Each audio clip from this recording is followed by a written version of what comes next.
should you wait for the 2027 BMW X5? Well, we're going to show you what you get for the 2026 BMW X5 sDrive 40i in Tanzanite Blue 2 Metallic over Cognac Senza Fin.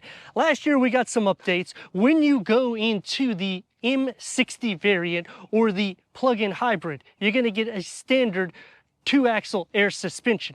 Going this route, you're going to get better MPGs. A 0 to 60 around 5.4 seconds. Tack on the xDrive and it drops it by 0.1 seconds. But is it worth getting this 2026? Or should you wait for the refresh? I'm Anthony from Hawkeye Rides. We're going to go over some pros and cons, compare this against the competition, and show you all the different specs and features that you're getting with the 2026 variant. Up front, gets LED headlights and daytime runnings. That's going to go into the kidney grille. It's an active grille shutter. The blades are going to get the glossy black. The matte black is going to surround it. And it doesn't matter which trim you choose on the X5. So if you even go into the M60 variant, you're getting 8.3 inches of clearance, but you are losing that standard 2-axle air suspension going into the sDrive, and this one is near $82,000. So what are we getting? The parking assist package. That's going to add the 360-degree reverse camera with the 3D view. You get the forward collision mitigation, lane keep assist, speed limit assist, front and rear head protection system with the side impact airbags, forward collision mitigation,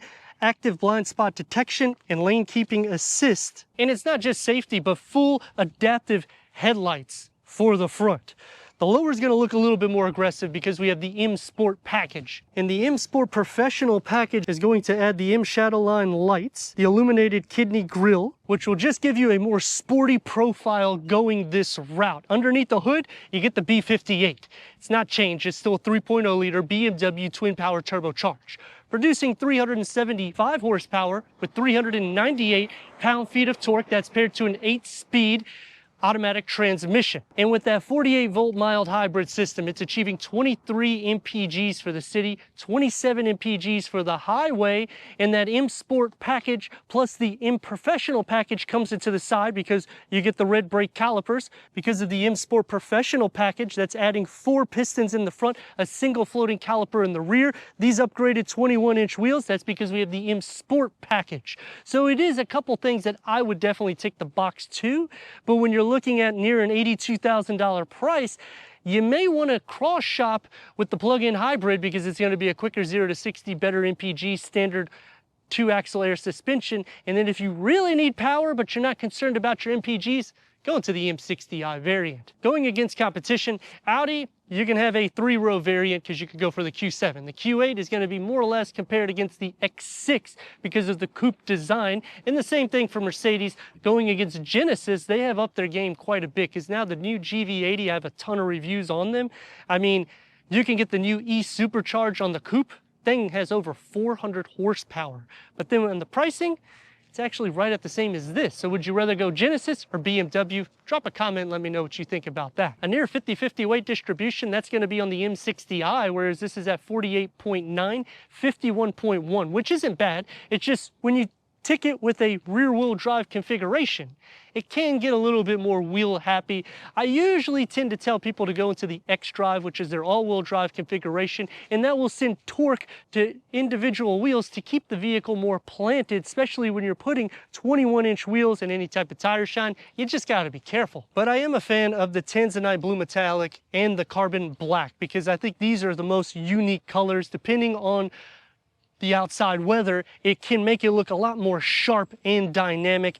LED taillights, the lower bumper gets the M Sport treatment with dual exhaust. Front and rear parking sensors. Should you wait and option the 2027 is the big question that we are entertaining here. For me, I would wait because you're gonna have a lot of updates, especially in the interior. Yes, we have the iDrive 8.5 here, but more than likely it will be 9.0 there, in which you may not be able to upgrade to this because if you remember back when iDrive 8 came out, there was 2 different software variants where you couldn't actually get the updates to the 8.5.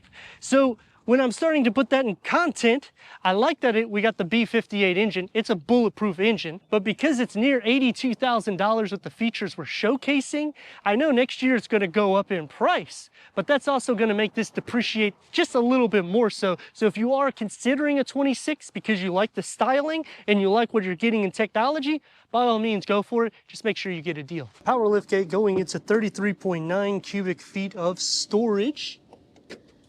Privacy cover, LED interior lights, you get a 12-volt charger. Bag holders here on the sides, and underneath the floor, this is the best part about the X5. I mean, look how much storage you have back there. But unfortunately, in order to maximize to the 72.3 cubic feet, you still have to go back here.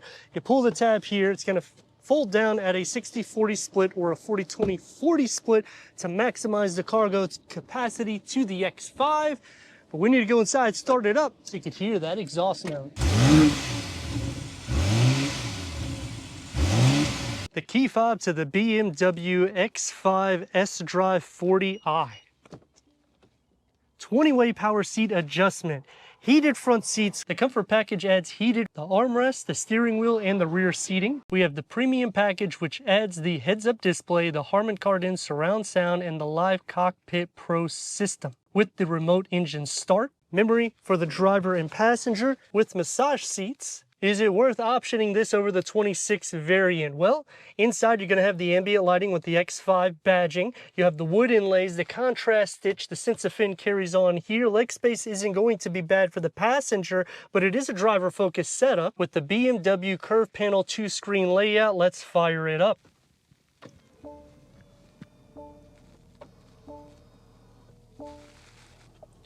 Dual climate control settings is standard. Wireless Apple CarPlay, Android Auto, Sirius XM AM, FM, streaming Bluetooth audio, Amazon Alexa, Spotify, YouTube, put it into reverse, and we got the 360-degree reverse camera because we have the Park package, which gives you more features here. So you have the 3D view, and you can just click onto these little points, or you can use the iDrive and just kind of go all around the vehicle. Click back onto the more, the sub menu opens up for a car wash view, which will show the trajectory for the front. And you notice that the trajectory is going to be for the front and the rear. The air vents were reworked a couple years back. Leather wrapped steering wheel, it's multi-function. The paddle shifts, they're plastic.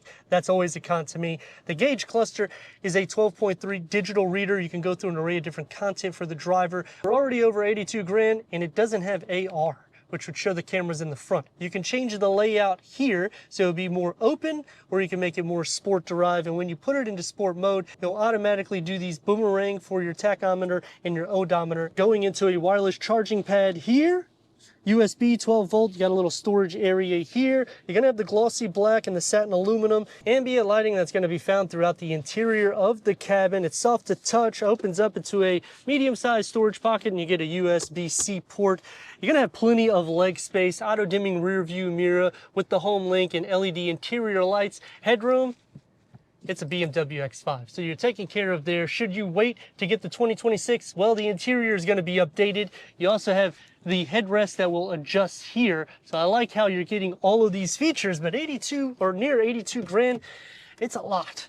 Door panel and dashboard configured together nicely. It's going to be a little bit more soft here. You get the contrast stitch, one touch up and down for all the windows with a long storage pocket and a beverage holder carved out. And you got a little storage cubby for the driver. For the back seats, this is the opening that you have to fit two more with the cup holders here, the armrests, and you get a storage pocket here. The door, it's going to have manual sunshades. I don't like the manual sunshades because you can see it's a little tough to open them up. I wish this was a power sunshade. It's going to be a little bit sporty here, soft to touch here. You get the ambient lighting.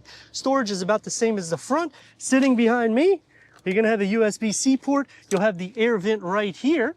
Air vents in the center, storage behind both of the front seats, plenty of leg room, dual climate control setting, the heated rear seats like we already said for the comfort package, a storage tray, two USB-C ports, and a 12 volt. And headroom, plenty of it. That's one of the best parts about the X5. It's a long, wide vehicle, and they get plenty of space for tall occupants. The same thing for leg and knee space, but leg and shoulder space. Even though you're kind of sort of blocking some of the central command, it's still doable if you have to go in a pinch, and it's actually a little bit more comfortable. And you can have the headrest this way, or you can adjust it this way. 5.3 seconds out of the 375 horsepower with a 48 volt mild system. We got it in sport mode. Let's see what we got.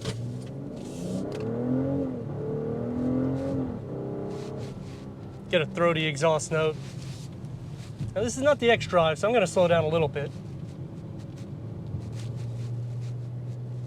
With the xDrive, I do feel a little bit more confident. With the sDrive, I'm taking a little bit more light, but it still handles well. I mean, you're so close to a 50-50 weight distribution.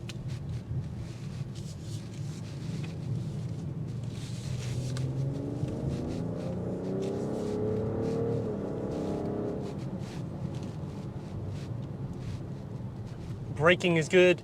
You get the M Sport brakes. You have plenty of visibility because you got great ground clearance, 8.3 inches.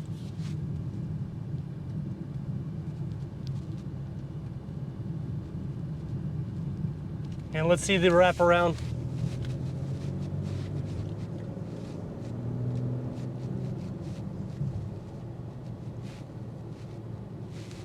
Now with the B58, you're gonna have some fun. It's still playful. The sDrive, it's rear wheel drive configuration, so don't go too crazy, but you can see because they actually care about dynamics in the vehicle, you can take some bends in the road.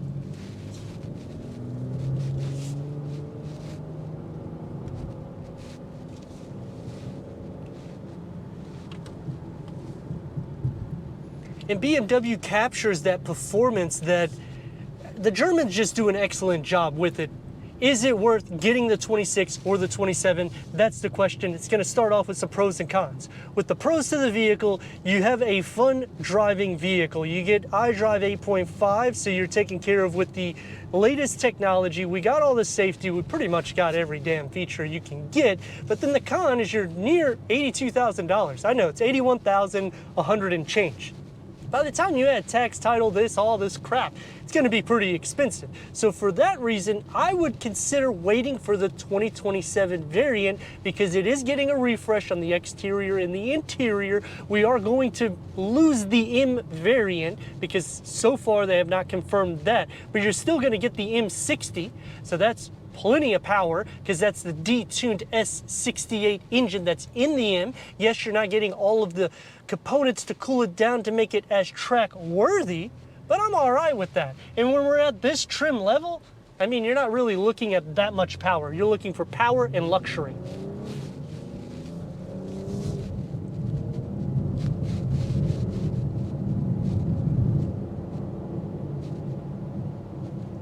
And it ticks the box for the luxury. The seats are plush. You got power seat cushion extensions. I also like that. I mean, you can add standalone features too, like the massage seats. It's about $1,000. I would consider adding that. The sunshades, it's about $250. I'm not selling a car. I'm an influencer, but I'm just being realistic. I don't think I would add that. I have it in my own personal Infiniti QX60, and we have the autograph. The kids don't even really like it. They usually put them down. I like it, but because they're not really used, you already have tinted windows, there's no need to spend the extra dough. I would add some of these features to the car like the M Sport package, the M Professional package, the climate control, and I would also add the parking assist package. I would consider dropping some of the packages to get the xDrive, so that way you're gonna feel a little bit more confident in the drive. It's not gonna change anything to the power, but you get about 1/10 of a second quicker on the 0 to 60. But again, not a lot of people are really concerned about the 0 to 60 numbers when it comes to the base model X5. Maneuverability is fine, the steering is light, you're not gonna feel a lot of imperfections in the steering, and it's also not gonna have a lot of feedback. So if you have any issues with these upgraded 21-inch wheels, you're gonna notice on your odometer before you'll actually notice it on the steering. That's kind of a con to me because I wish there was a little bit more feedback, especially when we're considering how performance-driven this is. It feels like a little sports car lifted up. It doesn't feel very long, and I like that we still have 7,200 pounds of towing. That is great. Braking, I think they do an excellent job when you go into the M Sport variants, but when you go into the non-M Sport or non-M Professional package, you start losing some of that performance, and it's gonna feel a little bit heavier when you're mashing on the brake pad. The nice thing here is the B58 doesn't feel heavy when you're mashing on the gas. Even if you're doing it at like a 30 to 40 mile an hour, it still has plenty of power to keep you moving, so you don't feel a lot of turbo lag. So I applaud BMW for doing that.